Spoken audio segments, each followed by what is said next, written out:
Welcome to the Upstate CFO Council.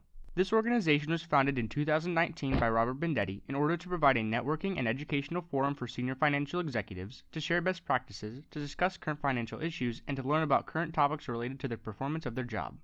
Brian, good. How you doing, sir? I'm good. How are you, Robert? I am doing fantastic. If I was doing any better, I'd have to sit on my hands to keep them clapping. That's how good I'm doing. I understand. Brian Cline is the Chief Administrative Officer of, and I'm going to try to pronounce this, GWB, Gallivan, White, and Boyd law firm. That is correct. And it looks like you have had a long and prestigious career serving law firms in your career. It looks like a few of them, if I saw on the internet properly. And you are currently the president of the South Carolina chapter of the Association of Legal Administrators. Is that correct, sir? I am, yes. That sounds like a wild and crazy group. I bet your conferences and socials must be off the chain.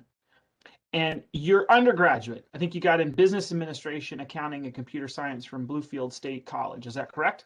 That is correct. And I've noticed something. I've noticed that people who work for law firms have zero internet profile. Like nothing. I could find nothing about you. It was horrible. Yeah, that's by design, Robert. I like to lay low and certainly do not want anything to affect my professional career. Boring. All right, folks, let's get this party started. Brian, I'm going straight into question number one. What is your favorite business book and why? All right, well, I'll answer that question. I really, I don't read a lot that's not biblically based, but I did receive a book titled The 1 Minute Manager that was given to me by the managing partner of my previous law firm that I worked for in West Virginia. And he gave this book to all of the managers in the firm.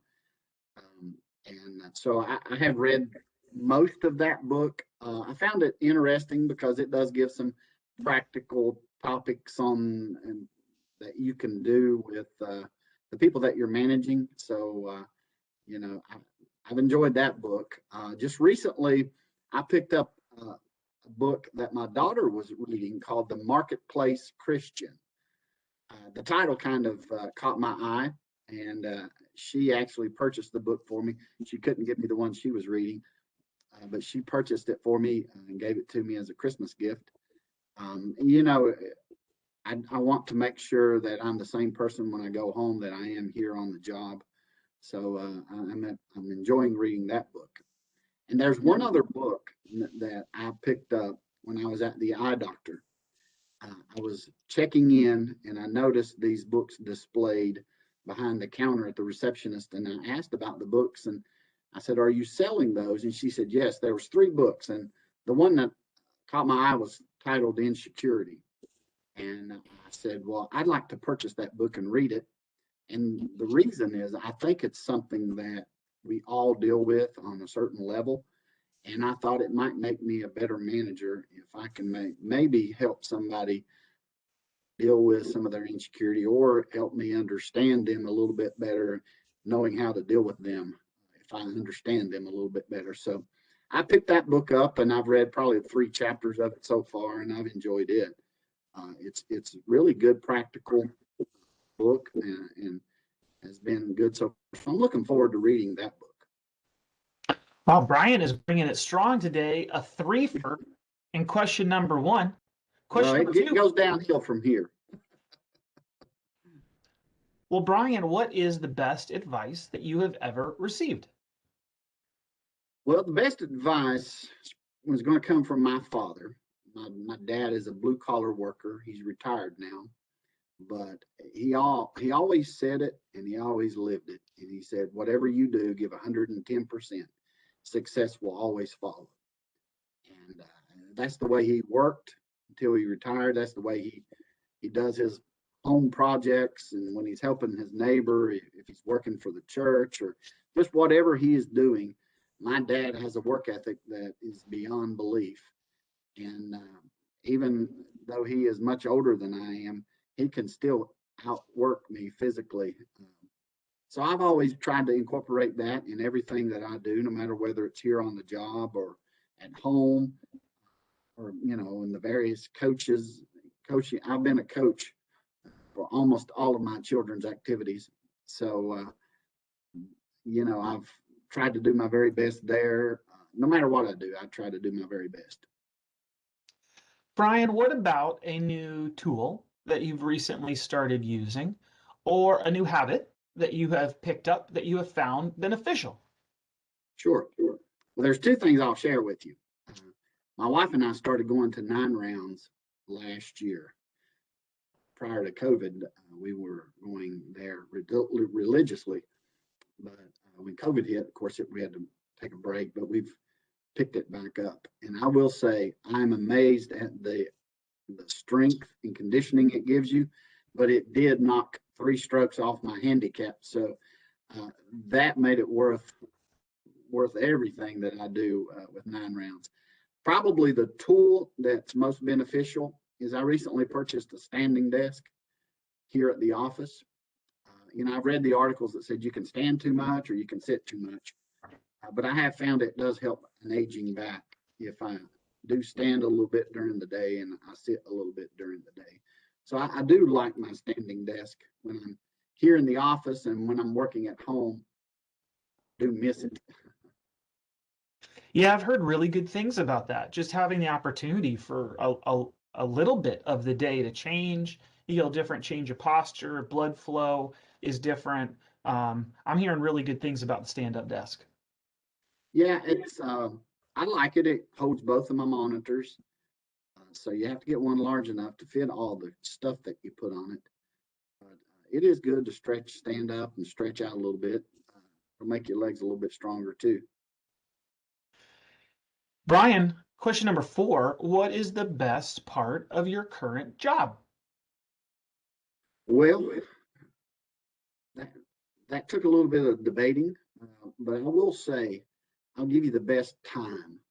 December 31st, all the journal entries have been made, all of the cash receipts have been posted, all of the checks have been made. I've had all of the meetings and made all the decisions that are necessary up to that point. And I can sit back and reflect when it's all said and done about what was accomplished, good or bad, throughout the year. And I get some sense of satisfaction when I'm driving home on December 31st. Sometimes it's late, but there's no better day than December 31st, knowing that, hey, I completed another year. It starts over in two more days. So, but I do enjoy it. That's probably the most satisfying that I get from this job.